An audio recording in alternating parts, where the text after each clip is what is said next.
All right, so in the previous video, we looked at um, points in the XYZ space, and we looked at how to find the equation of a sphere and how to find the equation of a ball and a sphere. That of a ball is an inequality, is not an equation. And also we looked at how to find the length of a line segment and the midpoint of a line segment. We looked at one example involving all these concepts. So let's try to look at another example, which I probably won't solve. So this is for you. I want you to try this and we can talk about it in class. Um, all right. This says show that the equation x squared plus y squared plus z squared plus 4x minus 6y plus 2z plus 6 equal to 0. Show that this equation is the equation of a sphere. And I also want you to find its center and radius.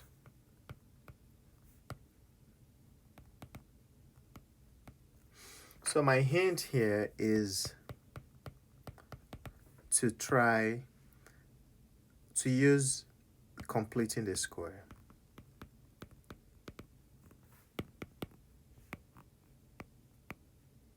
Well, completing the square, yeah.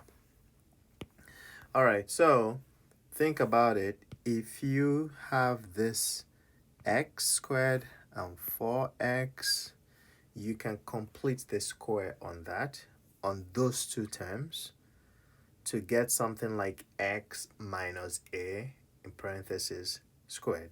And then you can think of the y squared and the 6 and negative 6y, bring them together and complete the square on that. And then this, the z squared and the 2z.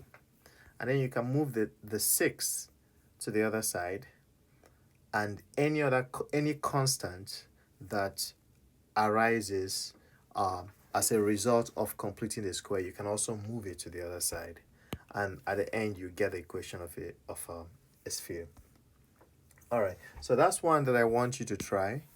Another one I would like you to try is this.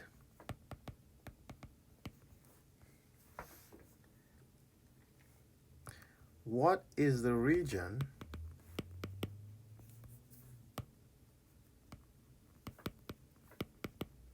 in the, let me introduce something. What is the region in R3?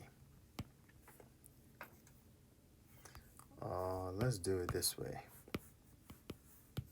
What region what region in R3 is represented by the inequality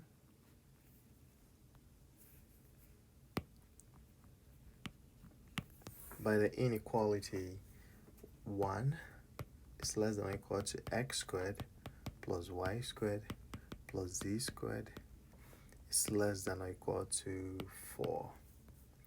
And then z is less than or equal to 0. Actually, inequalities by the inequalities. How about that? All right. I want you to think about this. X squared plus y squared plus z squared is the equation of a sphere. Think about it as the equation of a sphere. What is the center of this sphere, and what's the radius of this sphere? Now, if you had x squared plus y squared plus z squared is equal to 4, that is going to be the equation of a sphere centered at the origin, and the radius is 2. That's all I'm going to tell you. So I want you to figure out what this means, this inequality. This is a lot of hints. All right, so you might be wondering what is R3. So, and I'm going to explain. R3 simply is the XYZ space. So if you have the XY plane, XY, this is called R2. And if you have the XYZ space, this is called R3.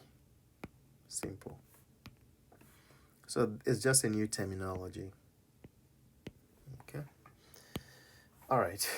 And it's R2 because the x-axis can be thought of as the real number line, the y-axis as the real number line. So you have 2 number lines crossing each other. You get R2.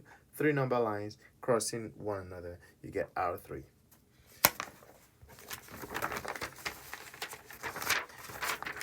Now we've acquainted ourselves with working in the XYZ space. Now we can talk about vectors in the XYZ space, vectors in R3. Okay.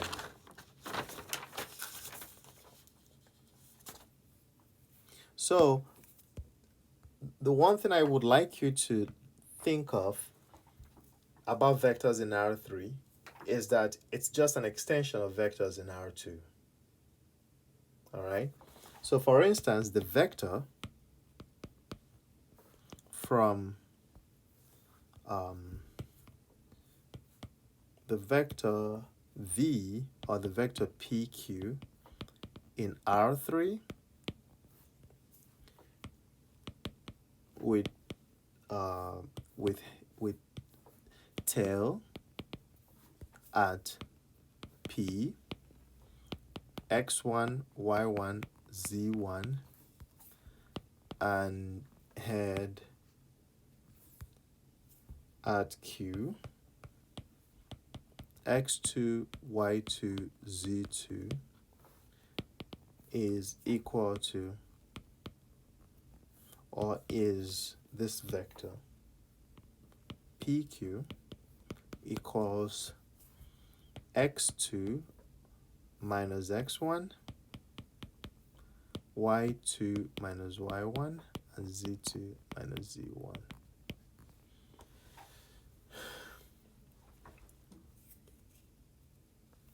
All right, so let's look at some examples. I'm going to call this example 7. Find the vector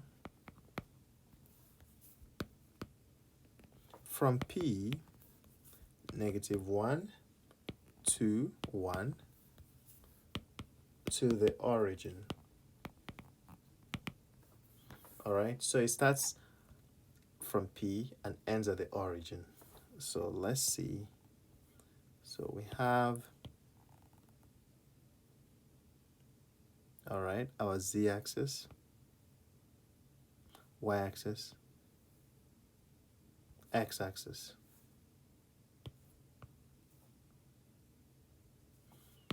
Okay. So we have -1. So x at -1, y at 2, 1, 2. And then let's make it a little larger. -1, y at 2, 1, 2, and z at 1. So it starts, I'm going to make this a little bigger, expand this like that. All right, so we have something that starts over here. All right, and then the z-axis is at 1. 1, 1, and 2 here. So you just got to move up 1 unit. So we have this point. So this is our P. P is negative 1, 2, 1. And then it starts from P and ends at the origin. So we want this vector starts at P and ends at the origin. So to find a vector, it's quite easy. So the PQ, or our vector, let's call this vector, let's call it V. Vector V is just going to be, the origin is 0, 0, 0. So it's going to be negative 1 minus 0. No. It's going to be the origin. Let's do it this way. 0 minus negative 1, right? Starts at the origin, starts at P and ends at the origin. So, and then 0 minus 2, and then 0 minus 1. So this is just going to be 1, negative 2, negative 1. So that is our vector. Okay.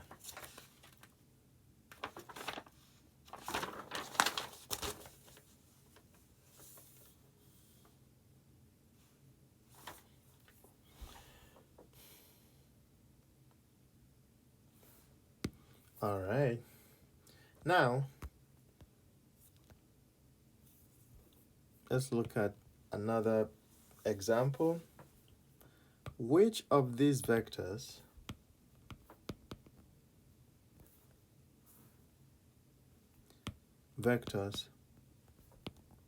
are parallel to each other?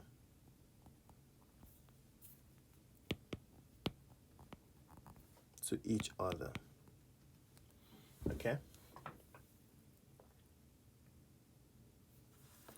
Now, we have U. U is negative 2, 4, negative 6.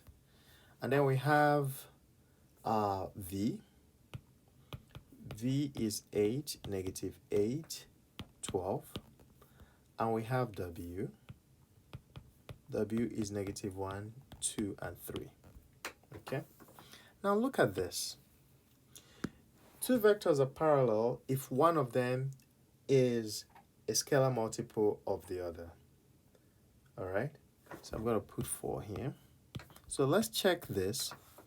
So if you look closely, you will see that, let's look at U and V. So if we multiply U by, let's say, negative 2, negative 2 times negative 2 will give us 4. Negative 2 times 4 is going to give us negative 8. And negative 2 times negative 6 will give us 12. So let's observe that V is equal to 2U. This implies that U is parallel to V. U and V are parallel to each other. So let's do. So U and V are parallel. All right, now, how about U and W? So W, if we multiply W by negative 2, what do we get? Negative 2 times, or by 2. 2 times negative 1, we get negative 2. If we get 2 times 2, we get 4. And 2 times 3 will give us 6, but we have negative 6. So we can conclude that U and V are not parallel. Sorry, U and W are not parallel. So I want you to check all this, and if U and V are parallel, but U and W are not parallel, then it turns out that V and W cannot be parallel. All right? But I want you to work more on this by yourself. If you have questions, ask me. Convince yourself that only U and V are parallel to each other. Okay. Now, let's look at another example. Example 8. Oh, no. 9. All right. We can say, how about we say let u be equal to 1, this vector 1, negative 3, 1, and v is equal to 3, 0, negative 2. Okay.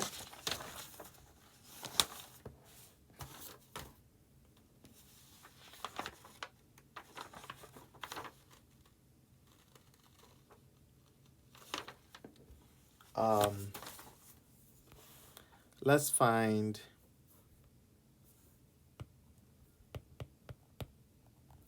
u plus 2v. That should be easy.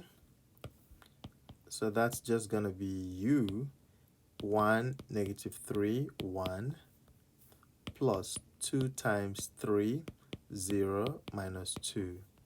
So that's going to be 1, negative 3, 1, plus 6, 0, negative 4. So that should give us 7, negative 3, negative 3. Okay, 7, negative 3, negative 3. All right.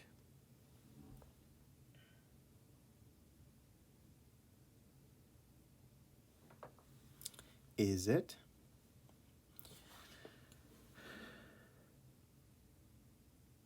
All right, good. 7, negative 3, negative 3. Let's find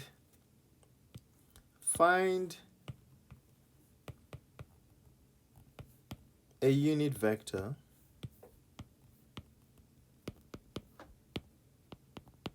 or let's find a magnitude. Find the magnitude of u. Okay. So the magnitude of u,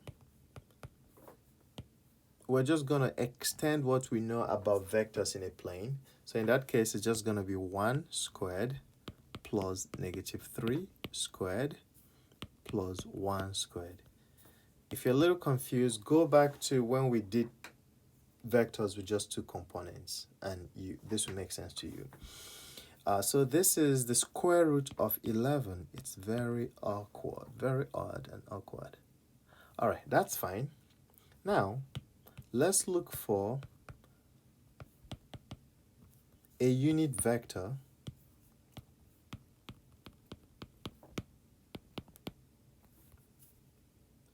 parallel to u. So to find a unit vector parallel to u, all we have to do is the unit vector is just u over magnitude of u. So it's just going to be 1 over the square root of 11, negative 3 over square root of 11, and 1 over square root of 11. Okay. You can rationalize the denominator if you so choose, but we're grown. You guys are grown now, so you're allowed to leave it this way. All right. So let's find a vector parallel to u and has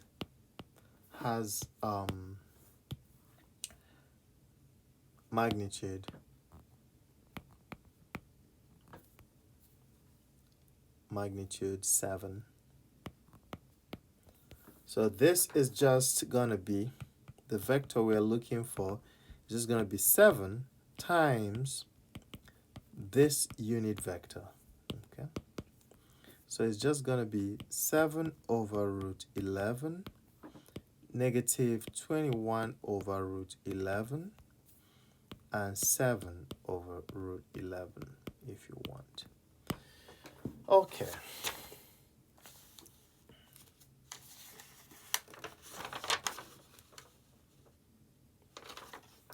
So something I just want to point out before I end is the what we call the coordinate unit vectors.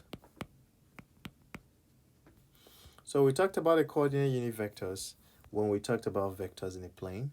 So vectors in 3D now, we can also talk about coordinate unit vectors. So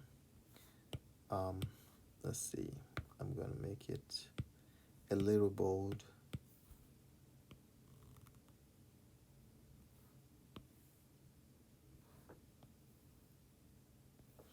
Okay.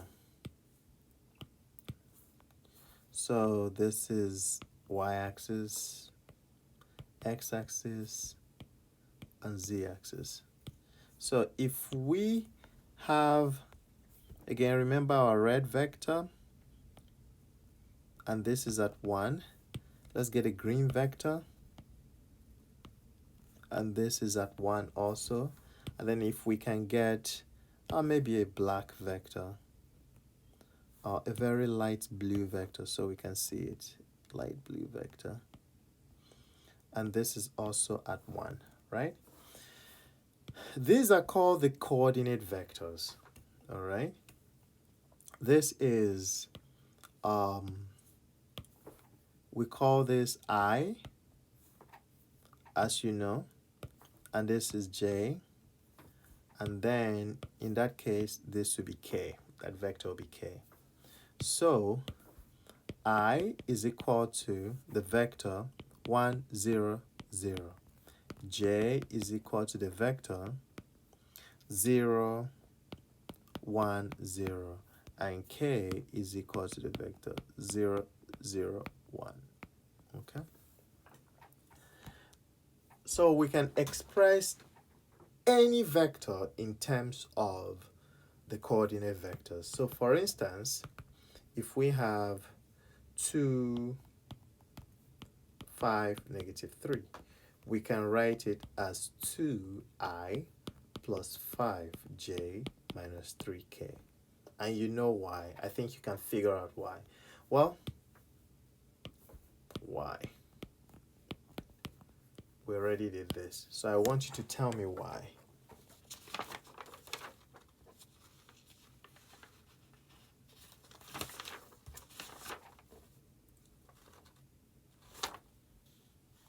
Okay. So we're going to stop here. I will see you in class and on the next video.